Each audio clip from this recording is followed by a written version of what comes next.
Iran যুদ্ধকে ঘিরে আন্তর্জাতিক রাজনীতিতে নতুন করে উত্তেজনা ছড়িয়েছে। এবার সেই উত্তেজনার কেন্দ্রবিন্দুতে যুক্তরাষ্ট্র ও জার্মানি।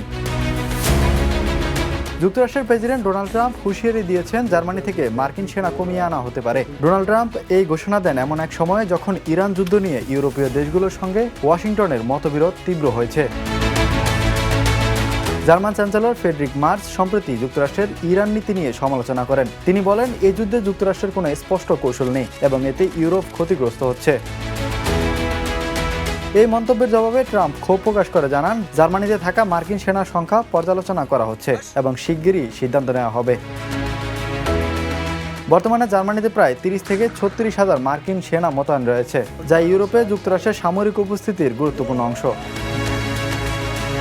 ইরান যুদ্ধ শুরু হওয়ার পর থেকেই যুক্তরাষ্ট্রের সঙ্গে ন্যাটো মিত্রদের দূরত্ব বেড়েছে। ইউরোপের অনেক দেশ এই যুদ্ধে সরাসরি অংশ নিতে অনাগ্রহ দেখাচ্ছে, যা ট্রাম্প প্রশাসনের সঙ্গে তাদের সম্পর্ক আরও জটিল করে তুলেছে। বিশ্লেষকদের মতে, যদি যুক্তরাষ্ট্র সত্যিই জার্মানি থেকে সেনা কমায়, তাহলে তা ন্যাটো জোটের জন্য বড় ধাক্কা হতে পারে এবং ইউরোপের নিরাপত্তা কাঠামো দুর্বল হয়ে পড়তে পারে। ইরান যুদ্ধ শুধু মধ্যপ্রাচ্যই নয়, এর প্রভাব এখন ইউরোপ আমেরিকার সম্পর্ক স্পষ্ট। সামনে পরিস্থিতি কোন দিকে যায় সেটাই এখন দেখার বিষয়। Imran Hossain, the news.